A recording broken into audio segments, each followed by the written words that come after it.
Idineklara na ang state of calamity sa Gonzaga, Cagayan dahil po sa dumaraming kaso ng dengue. Ayon sa kanilang Municipal Health Office, as of September 9, 84 na ang mga nagka-dengue simula noong Enero.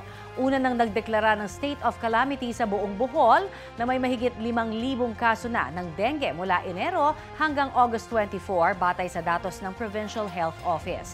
Nasa state of calamity na rin ang buong Bukidnon na meron na ring mahigit 5,000 kaso ng dengue ngayong taon base sa Dengue Outbreak Investigation Report ng probinsya.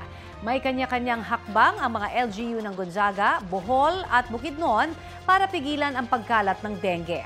Naka-code white alert level naman ang Mandaue City sa Cebu dahil din po yan sa lumulobong dengue cases. Sa bisa niyan, magagamit ng lungsod ang mga resources nito para makapagbigay agad ng kinakailangang serbisyo gaya po ng pagbubukas ng mga dengue fast lanes sa lahat ng health facilities ng Mandaue. Kapuso, para sa mga maiinit na balita, mag-subscribe sa GMA Integrated News sa YouTube. Sa mga kapuso naman abroad, subaybayan nyo kami sa GMA Pinoy TV at sa www.gmanews.tv.